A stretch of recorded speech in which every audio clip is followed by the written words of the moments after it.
Bon midi à tous et bienvenue à votre émission sur l'actualité, une actualité multicaractérielle, le système judiciaire qui est en crise, la sécurité est branlante, l'économie est à l'image de la rue, une précarité grandissante, la grogne populaire qui s'accentue, le dossier Petro-Caribé qui piétine malgré de nouveaux positionnements dans l'actualité ces dernières 48 heures. Entre-temps, l'opposition qui radicalise sa position face à cette situation, l'action gouvernementale est remise en question près de 2 mois après l'installation de Jean-Henri Séan comme Premier ministre. L'équipe gouvernementale a-t-elle déjà trouvé sa marque ou est-elle encore dans l'apprentissage? On va en débattre avec notre invité ce midi, le conseiller politique du Premier ministre Georges Jean-Baptiste. Bon midi et bienvenue. Merci de répondre à notre invitation. Bonsoir Davidson, bonsoir à tout auditeur, à auditrice et émission ça. Et l'interview du midi, son plaisir pour moi sur le plateau à voir, pour nous capables de parler. Alors, c'est l'invité du midi, en l'occurrence, vous. Je suis Jean-Baptiste, jeune de moins de 40 ans que vous êtes, responsabilité politique mise à part.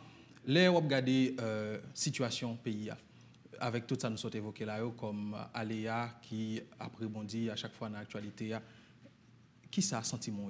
C'est quoi votre lecture de citoyen? Bon, et moi-même, lecture par des citoyens, les traduit par ça moi fait.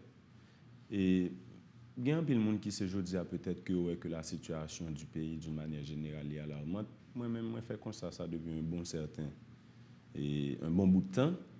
Et par rapport à cela, j'avais le choix. Et quand on dit que j'avais le choix, ça veut dire est-ce que je dois être subi, est-ce que je dois contester à travers le couloir qui existait pour ça, ou bien est-ce que je dois impliquer? Bon, j'ai fait le choix de m'impliquer. M'impliquer dans quoi? M'impliquer dans la politique. Parce qu'avant tout, la politique, c'est le levier avec lequel nous sommes capables de changer les choses si effectivement nous arrivons à contrôler le levier. Ça. Chemin faisant, et moi impliqué dans la politique, moi entré dans le parti politique, et moi venu dans le plus haut niveau dans le parti.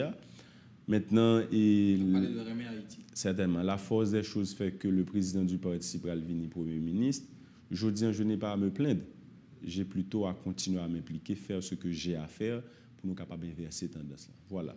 Donc, je dis, les jeunes qui peut-être regardent des situations ça avec un pile inquiétude, légion, mais je n'ai qu'à leur dire de s'impliquer. Impliquer peut-être soit dans l'activité de société civile, ou bien dans les partis politiques, parce qu'au final, si nous ne nous impliquons pas à un niveau ou à un autre, et nous allons subir, et bon côté n'a tellement subi, nous ne sommes pas capables encore, et c'est ça qui va le faire que il y a des gens qui disent bon eux-mêmes, yo ba vague. Je dis, moi pas gain pour me dire qui ça me senti, je m'implique, je suis au plus haut niveau de l'État à côté du Premier ministre, on est en train de prendre vraiment le pouls de la situation et patiemment on est en train de poser les petites actions qui au final abandonnent nous ça que nous souhaitons dans la mesure où tous les Haïtiens et toutes les Haïtiennes ils comprennent que nous avons une plateforme qui commun à nous toutes, c'est Haïti, quelle que soit bataille, quelle que soit tendance, quel que soit j'en comprends un changement, il faut que la plateforme ça existe. Malheur à ceux-là qui croient qu'on peut détruire la plateforme et puis il y a l'autre plateforme qui va le créer. Il faut que la plateforme existe, il faut que terrain qui c'est Haïti existe. Oui, il y a une divergence d'idées, mais on bat pour pays arrêter vivant pour que vous-même qui ont une idée contraire, leur vienne au plus haut niveau ou capable de bagaille pour diriger. Voilà. Absolument. Ça exige quoi d'être conseiller d'un Premier ministre? C'est quoi les exigences? C'est quoi la responsabilité en termes de sur le plan personnel? C'est stressant, j'imagine. Et c'est stressant et c'est beaucoup plus stressant quand on est jeune. Et dans un temps aussi troublé. Exact. Et il y a 2 amis proches qui ont dit où sont les qui a fait politique, mais tu n'as pas beaucoup de chance parce que ou impliqué ou intégré un espace de pouvoir réel, la pique critique là. Mais et ça qui arrive tout, et les grands hommes de ce monde, ils ont fait des exploits, c'est là où nos situations extraordinaires, ils font des bagages extraordinaires. Moi-même, je dis, aux côtés du Premier ministre, on est en train sereinement de conseiller le Premier ministre, mais vous savez qu'en politique, le choix reste au numéro 1. Mais vu proximité, rapport privilégié que moi et que je gagne toujours avec le Premier ministre, je suis jusqu'à présent très confortable dans ce rôle que je joue, malgré mon très jeune âge. Et comme je fais politique, je conseille Premier ministre sur les dossiers politiques. Ça veut dire les choix politiques à faire, l'attitude à avoir, les décisions à prendre. mais on connaît son bataille qui longue en pile et dans la cuisine que nous y côté n'a conseillé ou pas forcément courir ouais impact yo parce que je vois là pas seulement pour le ministre là il y a un paquet d'acteurs là-dedans et jusqu'à présent moi senti moi très à l'aise et je suis capable de dire jusqu'à présent tout ma parole et ma voix li compter et jodi c'est ça me dit m'pa vinn là pour me plaindre venir pour me dire carrément ce qui est en train d'être fait et ce qui a bien pour fait dans jour cap venir pour que nous croiser ça gain là comme la vie chère mais tout nous permettre que pays arrête un espace vivable pour tout le monde. Absolument. Georges Jean-Baptiste, conseiller du Premier ministre, alors responsable de parti politique, devenu conseiller d'un Premier ministre, c'est quoi vos étonnements? Et là, intégrer un espace de pouvoir que vous pas connaît et puis dehors étant où tu gagné des illusions et où tu dit peut-être que voilà comment cela se passe. Je dis souvent un grand étonnement par rapport à l'espace du pouvoir, j'en l'ai exercé en Haïti, c'est quoi? Bon, en étant il y a 2 mois. L'étonnement c'est que quand tu es jeune et que tu fais de la politique dans l'espace de la société civile comme un parti politique et qu'on vient intégrer le pouvoir, c'est 2 choses différentes. Et l'ivine plus difficile parce que justement, et même dans l'État, il y a un pile réforme pour le faire, mais aussi les institutions de la société civile, ils n'ont pas vraiment entré dans une démarche institutionnelle qui permettent n'importe qui est dans parti politique intégrer l'espace pouvoir comme ça pour le faire. Mais mon plus grand étonnement, c'est ce que représente aujourd'hui le pouvoir réel de ce pays. Ça veut dire quoi? Les motivations ne sont pas les mêmes. Tu es jeune, tu es arrivé, tu trouves des gens qui ont 25-30 ans d'expérience, mais eux-mêmes, ils vous disent que, écoutez, hey, moi j'étais là, ça fait 30 ans, rien ne va changer, toi, ne te fais pas d'illusions. Ça, c'est un choc qu'on supposé recevoir pour absorber lui et puis pour continuer à tête aux motivations pour avancer. Parce qu'au premier coup, on doit dire bon, c'est foutu et pas avancer. Mais lorsqu'on est une vision, un focus qui tape maintenant depuis un dans l'espace pouvoir, ou était croire dans sortie croire et c'est ça qui permet de dire moi même comme jeune en début de tout ça m'a pour que me pas jamais imaginer que tu gagné au niveau du plus au niveau de l'espace de pouvoir réel. Je dis moi continuer croire et autant que m'a venir dans émission que ce soit ici dans la télévision Caribou dans l'autre radio dans l'autre espace c'est parce que me continuer croire parce que je me pas croire encore et je me pensais que je n'ai pas de capacité pour m'absorber les désillusions, les déceptions de pays ça, et pour m'avancer, je dis ouvertement. Mais autant que je suis là, Davidson me continue à parler, c'est parce que je crois. Et aux côtés de M. Jean Rissin comme Premier ministre, moi je crois. Et je suis convaincu qu'on peut faire quelque chose. Et c'est pour ça que nous, jusqu'à présent, continuons à batailler. Du général au particulier, nous allons l'actualité rapidement. La grande question aujourd'hui, et rare question que tout le monde est d'accord sur lui, c'est que aujourd'hui, en 2018, à la fin de l'année, la précarité, l'inégalité économique et sociale, lui prend des proportions beaucoup plus larges. Et puis, il faut que les gens qui sont intervenus d'accord sur cette question. Et un exemple, en illustration rapide, je pense que vous faites observation même avec moi, des vieux, des jeunes, hommes et femmes, des enfants. Le nombre de monde qui ont demandé dans la RIA, il a augmenté de façon exponentielle. Et avec le moins de gêne que d'habitude, les vignes semblent droit qu'on a que mon a gagné pour le voir et le mandat ou quelque chose. C'est expression de cette précarité grandissante. Georges Jean-Baptiste, ou conseiller en Premier ministre qui gagne presque 2 mois depuis qu'il est installé et qui a gagné un discours en politique générale que le tal vend dans le Parlement et a voté pour lui. Quelle considération qui fait pour catégorie Mounsayo dans l'action aujourd'hui à mener au sein du gouvernement, catégorie Mounsayo qui est malheureusement majoritaire? OK. Et je me rappelle que ça nous gagne l'ajouter comme réalité, c'est cumul une série de choix que nous avons fait par le passé. Et je dis en leur Premier ministre, ou pas pour dire moi-même, c'est 2 mois, ou bien pour ramasser tout ça qui était là avant 30 ans déjà et pour dégager ou pour des solutions qu'on est capable. Mais ce qui est important, c'est que le Premier ministre Jean Risséan a une vision du changement de ce pays. Et il Premier ministre, il est tenu, il est astreint à appliquer la vision du président de la République. Je dis à la question de la précarité, toutes les théories disent que pour combattre la précarité, il faut que nous joignions de ressources naturelles pour nous créer richesse, pour nous permettre que la jeunesse, qui c'est la force majoritaire de ce pays, au travail. Il faut que nous suspendions et gaspiller l'argent. Il faut que tout, je dis à nos pays que nous disons démocratiques, nous avons un budget national, nous avons un COP qui vote et qui peut faire des projets, il faut que nous fassions. Mais la réalité, c'est quoi? La réalité, c'est que depuis les 30 dernières années, nous faisons le contraire de tout ça nous est supposé faire.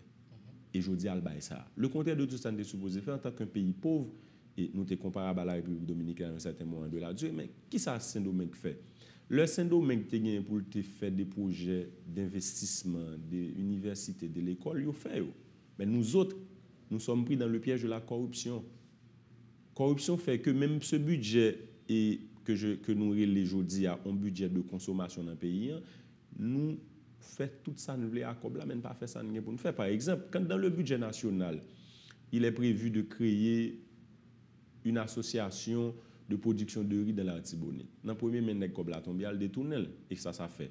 Paysans reviennent appauvris, nous pas produire du riz, nous obligés à continuer à importer du riz, dollar américain a monté, qui ça baille plus pauvreté. Donc quelque part, aujourd'hui, dans ce carrefour que nous sommes, le Premier ministre ne peut pas embrasser tous les problèmes à la fois. C'est pour ça qu'on fait de notre passage à la tête de la primature la lutte contre la corruption. Parce que le peu que nous avons comme ressources, si nous allouons le bien avec un pile d'intelligence, mais aussi avec un pile de fidélité, on peut, dans un avenir pas trop lointain, croiser ce problème de précarité généralisée. C'est son agenda à moyen terme. À très moyen terme, mais là, on parle des actions ponctuelles. Le Premier ministre, là, tu as gagné en politique générale, nous sommes évoqués là, qui t'est mentionné, voilà ce qui va être fait pour marquer une certaine rupture avec le gouvernement précédent et sous règne Jovenel Moïse là, pour permettre que nous alléger cette tension qu'il y a dans les esprits, dans le ventre de la population aussi. Donc, qu'est-ce qui est en train d'être fait pour cette catégorie sociale et nous sommes capables de dire qu'il bouquet et avec la situation ça a développé. Là, je prends un exemple assez concret. Exact. C'est encore où dit à très moyen terme, mais il n'est pas à très moyen terme, il commence déjà, ça m'a dit là. Pour créer richesse dans ton pays, l'État comme régulateur supposé bailler le temps. Jodi, nous arrivons dans tête primature là, côté que jusqu'à présent, nous pouvons déposer le budget national. Mais première rupture qu'on prend, c'est dans le budget. Le budget national, jodi, pral bay on série de secteurs prioritaires plus valeur parce que justement nous voulons sortir dans un budget côté que la primature, la présidence, le parlement absorbé presque la majorité de ça comme très peu de ressources. Moi pas jeter la mèche, mais moi dis dès la déposition du nouveau budget national, on va voir que le gouvernement qui est dirigé par le premier Jean Risséan, on a fait des choix difficiles, mais des choix objectifs qui pouvaient mettre que la population, ouais, que mais qui bonne aller dans les questions comme la santé, éducation et production nationale. On parle de budget axé sur le social, selon sa ministre économie et finance. Certainement. Mais c'est un budget en phase d'élaboration. À quel niveau nous est là, je veux dire? Le budget en phase d'élaboration, et nous, pour qu'on finalise le budget, parce qu'on a des discussions même entre les acteurs, je peux vous le dire, aujourd'hui, la présidence et la primature, ils ont entendu pour que vous cassez le budget, et vous allez le voir. Et casser le budget, ça, c'est allouer dans des projets sociaux pour que nous soyons capables certainement d'aborder cette question de précarité. Mais ça me veut dire, je dis, on doit avoir un budget qui sont documents qui font pile prévision de collecte de ressources. Mais si vous parlez sous frontière pour commencer à regarder qui ça a passé qui fait perdu 500 millions de dollars américains pour nous quoi le budget a doit belle mon pas besoin de comme là. Je dis parallèlement à un budget qu'on appelle budget innovant, le Premier ministre est en train de mettre les bouchées doubles à travers un task force pour que nous abordions concrètement et objectivement la question de la contrebande au niveau de la frontière parce que quelque part nous pas gagner qu'un côté de prendre cob. Faut que nous utiliser ces ressources que nous avons dans le pays pour nous faire développement. Je dis à sous frontière, il y a 500 millions de dollars qui aller chaque année dans la poche de monde qui a fait contrebande. On le dit toujours, mais jamais de mesures. On est en train de le faire. Le Premier ministre, au cours de cette semaine, a été au niveau de la frontière et on a évalué. Et je dis, permettez que je ne dise pas, parce que là, nous sommes en matière de sécurité et d'intelligence, qu'on ne peut pas tout dire à une télévision, mais au niveau de la frontière, on est en train de prendre toutes les dispositions à travers des signaux clairs qui ont été donnés par le Premier ministre pour que nous attaquions objectivement cette question de contrebande parce que quelque part, prévision budgétaire que n'a parlé là pour ce nouveau budget innovant, il dépend en quelque sorte de boucher goulot ça qui permet quoi va perdu et que l'État pas et surtout don est prêt totalement réduit mais presque inexistant pour le gouvernement jodi a instance qui qu'on prêter l'argent donc c'est nous qu'à compter sur propres ressources mais écoutez joindre l'argent et mettez le budget pour le faire un travail, c'est une, mais fait que le fait travail pour le faire, c'est son l'autre. Voilà. Et puis, cette question d'exonération fiscale est assez, pour certains mondes, exagérée. Est-ce que gagne des mesures dans ce sens-là? Certainement. Pas oublier que le Premier ministre a hérité dont l'État, côté Kofin Dil Davidson, nous pas gain trop support budgétaire de amis nous. Donc, il faut nous utiliser comme nous là. Mais tout Haïtien qui pensait que le ras-le-bol de cette société, la précarité qui nous frappe aux yeux, chaque fois nous sortons, que nous sommes dans une grosse machine, que nous sommes à pied, il faut que tout le monde soit conscient de lui. Et bien à cela, le Premier ministre passe des instructions pour que nous casser une équipe de dépenses qui n'est pas trop utile pour la grande majorité, depuis dans l'État. Je dis un Premier ministre Jean-Henri Séantézi arrive à la primature, nous ne pouvons pas acheter machine. Son premier signal. Nous ne pouvons pas acheter machine. Je dis, on a besoin de 15, 20, 30 millions de gouttes pour acheter machine parce qu'il y a un nouveau staff. Le nouveau staff, tout le monde qui a une machine, je dis, nous d'accord continuer à rouler machine nous pour nous servir l'État. Ou capable de dire, bon, c'est quelque chose de très dérisoire, c'est pas ça qu'on peut ministre dans l'État, mais garder pour 20 millions, ça, l'on affecté là des projets sociaux, ça le prend le bail. Nous, si on n'a pas touché le Parlement dans la politique d'austérité, nous une conscientisation qu'a faite dans le niveau. Nous ne sommes pas en train d'imposer quelque chose au Parlement. Pas oublier que le Parlement, la présidence et la primature, comme deux trois pouvoirs qui dirigent le pays, ils ont pour entendre sur ça qui est bon pour la collectivité. Si nous disons que la présidence et la primature entendent pour que réduire le budget, ils ne vont pas dire que le Parlement nous réduit pas, nous on faut réduire pour la tout. On va discuter avec les acteurs du Parlement pour leur montrer que, je dis, nous sommes victimes de cette haine, je ne vais pas dire haine, nous avons un refus de population qui croit que nous ne pouvons pas rien pour eux. Nous ne sommes pas capables de nous des chiffres précis. On a parlé de combien de millions de gouttes là Non, le budget comme un document technique. Là, moi, je vous parle de la philosophie, l'approche politique du budget. Nous avons 4 secteurs particuliers que nous avons fait des élaborations au niveau de la primature, au niveau de la présidence et du Parlement pour nous affecter là-dedans. La santé, l'éducation, policier, université. C'est des bagailles côté que vous avez traité par exemple, pour le ministre dit nous autres, pour cette fois, on va augmenter le budget de ces institutions parce que l'on mettait comme là dans l'éducation, dans la santé, dans l'université, on retire dans les dépenses primaires sur la présidence et le Parlement, la population est capable de commencer à sentir que nous sommes capables de diriger ou commencer à agir pour lui. Mais en termes de chiffres, évitez que nous baillons des chiffres parce que encore le budget est en train d'être élaboré et les discussions sur cette décision difficile à prendre, il y a beaucoup abouti. Parce que je dis on va parler de date pour dépôt. Et non, pas vraiment, il n'y a pas encore de date, mais on va mettre les bouchées doubles, on va accélérer le processus pour que le budget soit déposé avant la fin de l'année. Super. Mais on parle dans l'autre dossier qu'on a, la commission indépendante sur le dossier Petro-Caribé. Bon. On n'en parle plus? Non, ce n'est pas qu'on n'en parle plus.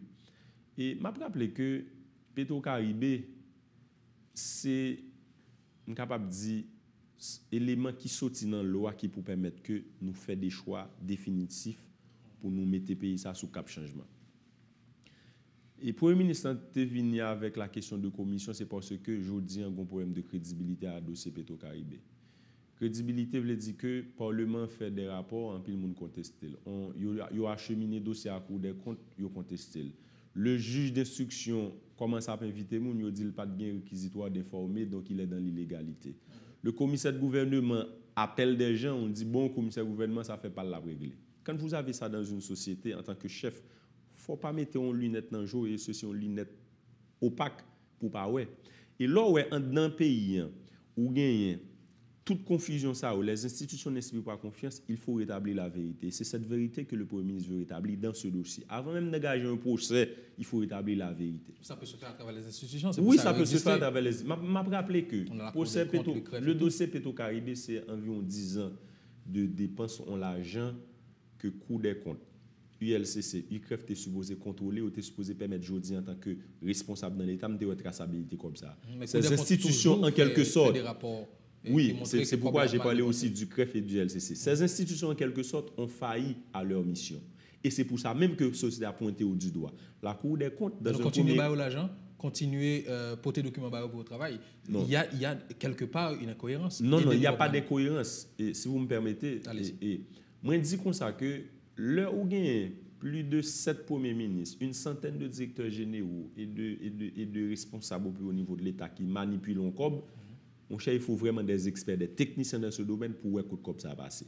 UCREF, ULCC, Cour des comptes, ils étaient là, le comme ça t'a dépassé. On peut les renforcer. Mais pas créer une commission parallèle mais écoutez, pour fragiliser. Pour les renforcer, qui va les renforcer? C'est le gouvernement, le Premier ministre, l'État. Pendant que l'État les renforce, la société lui dit qu'il ne croit pas dans le rapport que la Cour des comptes va envoyer. Comment pour nous faire, je veux dire, pour nous crédibiliser le rapport Cour des comptes? Alors, où est la commission? Premièrement, il faut renforcer la Cour des comptes, mais deuxièmement aussi, il faut permettre à la population de participer dans la démarche. Voilà ce qui a motivé le Premier ministre à décider ou à proposer à la nation de créer une commission. Une commission qui a constitué comme vigile. Vigile pour faire qui ça?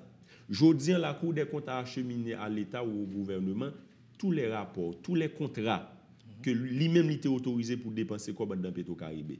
Mais je dis, si c'est le gouvernement qui recevoir le travail sur, on ne peut pas dire, Premier ministre, ça ne fait pas la règle. Maintenant, nous avons besoin d'une commission indépendante qui peut regarder tout ça. Donc, les différentes correspondances, les différentes interviews qui a bien entre les responsables des films, prochainement, parce qu'il y a un film qui va venir, parce qu'il y a une liste de films qui circule sur Internet. Donc, ça marche, cette question de commission, nous toujours dans la démarche là, et à quel niveau nous y La démarche de la commission, c'est qu'il y a des institutions. Voilà. Nous pas invité institutions pour venir dans la commission. Nous te dit, pour créer une commission, est-ce que le Premier ministre a chita dans la primature et puis pour l'identifier de monde? Non. La identifier de secteurs organisés dans la société qui a aidé à identifier les gens. Maintenant, en pile l'institution qui était mal comprendre le processus là, il dit au pape dans la commission, mais on ne les a pas invités à faire partie de la commission, on les a invités plutôt à aider le Premier ministre à choisir les personnalités crédibles pour créer la commission. Où en est-on aujourd'hui? C'est un processus très long parce que là, nous sommes dans un dossier, pour la plupart, qui traite et en pile monde peut dossier ça, le dossier Petro-Caribé. Nous réunis à une dizaine d'institutions déjà. Il était d'accord de réunir le Premier ministre sur l'opportunité de créer la commission. Maintenant, c'est identifier les personnalités. Quand vous identifiez une personnalité et que vous savez communiquer avec elle, premier réflexe, ça, on va pas rentrer dans la question ça. Nous avons ça aujourd'hui. Pas parce que yo pas quoi, c'est parce que nous n'a pas voulu quand rentrer dans la commission pour dire c'est l'équité crédibilisé. Parce que je vais vous dire une chose, On n'a plus beaucoup de temps, mais allez-y. Je sais, il y a deux personnes aujourd'hui qui pensent que si on procès Petro-Caribé fait, si Davidson pas dans prison, c'est que le procès n'est pas bon. Ça fait tout le monde peur. C'est un exemple que je prends, Davidson. Il y a deux personnes qui décident que aujourd'hui, il y a des gens qui condamnés déjà. Aujourd'hui, ils veulent prendre le Premier ministre et l'État dans le piège là. Premier erreur procédurale qu'on fait dans Petro-Caribé, le bâclé à jamais et désormais, nous ne pouvons pas faire justice sous lui. C'est pour ça que le Premier ministre veut crédibiliser. Et crédibiliser, c'est rétablir la vérité. Rétablir la vérité, c'est une vraie version des faits. Et je vais prendre un exemple. Tout le monde parlait de montant. Le Premier ministre n'a jamais donné de montant lui-même. Il a fait sortir les différentes résolutions qui ont été prises pendant les différents gouvernements, qui montraient que le montant total que Petro-Caribé représentait à Messalier aujourd'hui. Mais nous, nous ne pouvons pas dire, parce que si nous venons dire tant montant, on va dire, bon, même si nous venons en tête de l'État, on va prendre position contre X ou Y. Nous sommes en train de rétablir la vérité. On a publié un premier document sur les résolutions. On va publier un deuxième document sur les contrats et les films qui ont bénéficié de ces contrats. Pour que les pays soient capables de voir, mais qui film qui te gagne, qui contrat qui te fait, qui ça? Est-ce que ça à 10% projet ça a été fait? Pour que ça ne pas faire à 90%? Il y a deux films tout qui fait des projets, c'est l'État qui pas supervisé qui fait ou pas fini. Il y a tout qui pas fait du tout. On va rendre ces choses-là publiques pour que l'opinion publique retient que le Premier ministre Jean-Richard n'a pas venu là pour cacher rien pour le monde, parce que le Premier ministre dit, je viens là, il y a une raison que je viens là, c'est 6-7 juillet. Et 6-7 juillet sont résultantes d'une mauvaise utilisation de Petro-Caribé, et en aucun cas, le Premier ministre n'a pas capoté le complice pour quiconque dans la question ça. Maintenant, la question de la commission, elle est encore pendante. Les personnalités continuent à être consultées, sauf que, Renzo Davidson, le plus gros problème que nous avons aujourd'hui dans le pays, et je la vérité, même pour monter le gouvernement. J'étais là. Quand on appelle une personnalité crédible, on lui propose un poste de ministre. Premier saldo de dire, mon cher, je ne peux pas rentrer dans l'État. Ça, parce que il y a eu un problème de moralisation de la politique. Ça veut dire quelque part, nous avons peur. Donc, tout ceci, c'est le chantier du Premier ministre. C'est permettre que aujourd'hui, nous assainir l'espace policier, nous permettre que la politique pas tourner en espace de mangeur d'hommes. Moi-même, je dis, j'ai 33 ans, je choisis d'entrer dans la politique dans le plus haut niveau. Dans un contexte aussi délicat, c'est parce que je crois avec conviction, ça me charrie comme valeur, ma passante dans mon là m'a sorti. Mais si au final, tout le monde croit que depuis qu'on entre dans l'État, il a sorti corrompu ou bien moun a pral discrédité, je dis à nous un problème. Moun qui bon ou bien moun qui crédible dans le pays a pas voulu participer et c'est pour ça que je dis à la commission n'a pas créé déjà et que vous avancez. Super. Et nous ne pouvons pas rester trop sous question, mais on aurait pu débattre d'autres points sur la question relative au dossier Petro-Caribé, mais nous aurions été 3 minutes approximativement. Deux grandes questions. La justice dans la juridiction de Port-au-Prince ne fonctionne pas. On demande la tête, le barreau demande la tête du commissaire du gouvernement, maître Namkla Medamius. gain justice a souffert, le gouvernement a une responsabilité, pourquoi le commissaire du gouvernement n'est toujours pas révoqué? Voilà. Permettre de poser question. Voilà. Et malheureusement, ce n'est pas comme ça qu'on doit aborder la question pour que le commissaire du gouvernement soit révoqué parce qu'il y a un désaccord, un conflit entre les mêmes membres du BAO et la corporation du BAO. Maintenant, les discussions vont aller bon train et je me rappelle que cette semaine, toutes les dispositions vont être prises pour trouver le modus operandi, l'accord qu'il faut entre les différents protagonistes. La question, c'est pas révoquer ou ne pas révoquer le commissaire du gouvernement. Le Premier ministre décide pour que les tribunaux fonctionnent à partir de cette semaine. Mais pour que cette démarche ou bien et reprise de tribunaux soit faite, le Premier ministre a décidé lui-même, à travers structure dans l'État qui a une mission, ça, entrer directement en concertation pour essayer, est-ce que il y a un outil qui pas qu'à coller encore deux protagonistes, à savoir le commissaire et les avocats, ou bien est-ce qu'il y a toujours opportunité de concilier les deux groupes? Il y a de la bonne volonté du côté du BAO? Oui, au côté du BAO, il y a de la bonne volonté à travers le bâtonnier de l'ordre que j'ai entendu récemment à la radio qui dit jusqu'à présent on est prêt, ça va dépendre de ce qu'on va leur proposer.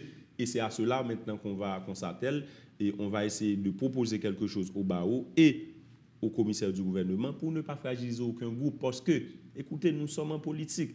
Jodia, BAO a fait mes tribunaux, mais c'est même avocat qui c'est avocat qui est en prison. Donc, il faut conscientiser les deux groupes et jouer une solution qui n'a pas solution ni commissaire ni BAO, mais qui a solution paysan pour que le tribunal soit capable de fonctionner et la justice à monde qui mérite. Toute dernière question. 18 novembre, c'est une date phare pour le gouvernement, et puisque pour le pouvoir, l'opposition manifeste encore, et ceci, une manifestation qui doit être générale selon VEO. Mais avant date ça, gagner des pions qu'a posé au niveau de l'opposition un ancien sénateur, fer de lance de l'opposition. Nous parlons du sénateur Moïse Jean-Charles, qui pour certains mondes allait à l'encontre de toute valeur républicaine, qui descend de couleur nationale sous un espace historique qui s'est vertière, et toujours pas un mot du gouvernement. Nous t'avons joué le week-end ou bien non. Ou bien nous pas prendre dimension question? Du tout pas. Et c'est bien malheureux pour la République. Et m'a répondre une question là comme ça. J'ai entendu le sénateur parler à un journaliste hier soir que dit si c'est lui qui est sous pouvoir, on est fait ça, il t'a pas arrêté. C'est une provocation, nous pas prendre là-dedans.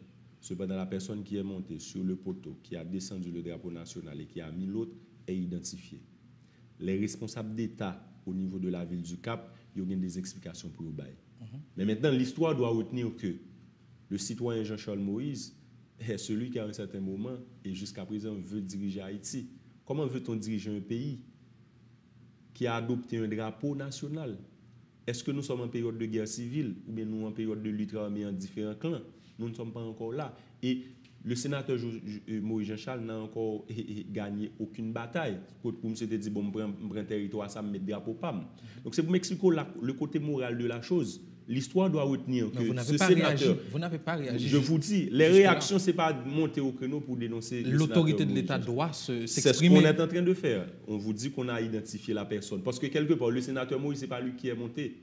Il faut moun monter, moun ça a une responsabilité devant la justice et le ça, sénateur Moïse Jean-Charles avait constitué en défense ou quoi. Maintenant au niveau de la ville du Cap aussi, il y a toute une démarche pour que nous comprenions pour qui ça la police qui t'a sécurisé manifestation et pas réagir parce que le drapeau national c'est même gens monter qu'à prendre les boulets, or te gon backup la police qui t'a sécurisé manifestation. Pour qui ça te quitter on moun monter avec un l'autre morceau toile, li remplacer drapeau. Mais ça yo c'est pas ni dans la presse pour faire. Et je dis, en pile, on n'a pas attendu que le gouvernement l'a annoncé en disposition contre le sénateur Moïse Jean-Charles. Non, parce que vous voyez, la chose est tellement provocatrice que vous fait notre sortie sur nos premiers ministres Jean Risséen. Mais Jean Risséen, quand nous-mêmes n'a parlé à la population, mais n'a pris une décision, c'est ou bien ils font conférence de presse, ou bien ils font point de presse, ou bien ils la radio. Nous pas faire rien sorti sur WhatsApp par note. Donc c'est pour me dire que et 18 novembre et sera un jour comme tous les autres. Le gouvernement est en train de prendre toutes les dispositions. Quand je dis disposition pour que les manifestations qui prévoient soient faites en bonne et due forme. Parce que quelque part, moi-même, et nous tous d'accord, je dis à l'équipe ça, que les manifestations populaires pacifiques, c'est bon pour la démocratie parce que quand le peuple est sorti en grand nombre, ça peut booster l'État à agir.